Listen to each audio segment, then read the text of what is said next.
Voici le fromage blanc avec du kéfir. Je me suis dit, on va zapper les ferments qu'il faut acheter régulièrement, qu'il faut renouveler. On va se servir du kéfir et ça a marché. Alors je vous en fais profiter. Alors je vais vous montrer également donc ma fameuse yaourtière d'1 litre. Et dans cette yaourtière, vous allez voir comment je fais pour ne pas faire mon fromage blanc dans du plastique mais dans du verre. Je vous montre tout ça. On démarre. Alors, je prends un bocal comme ceci, un bocal Familia Willis, et je vais enlever le couvercle. Je prends ma yaourtière, j'enlève, donc c'est vendu avec ce truc en plastique, je le mets de côté et je vais mettre dedans, vous voyez, ça rentre impeccable. Alors, je vais mettre donc mes 500 g de gelée d'agar-agar.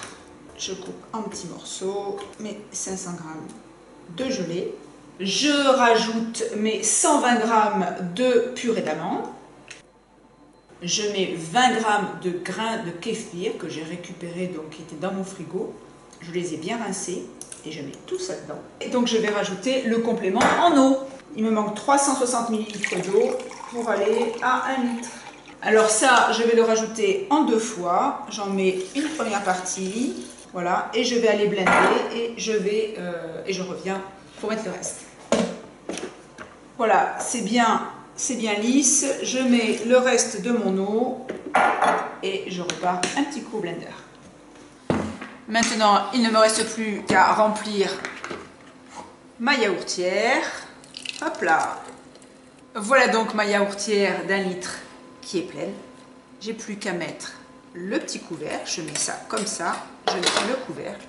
Je la branche pour 8 heures.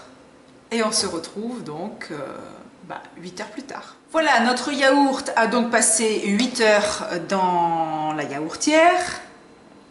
Je l'ouvre. On voit que ça a bien gonflé, ça a bien travaillé.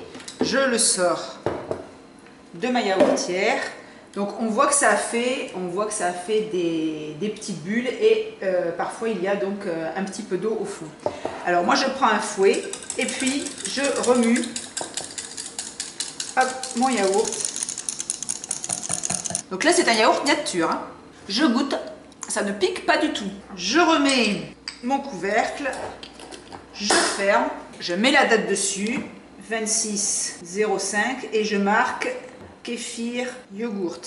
Et maintenant, je vais le laisser encore fermenter dans le pot jusqu'à ce soir, à température ambiante. Et après, je le mets au frigo.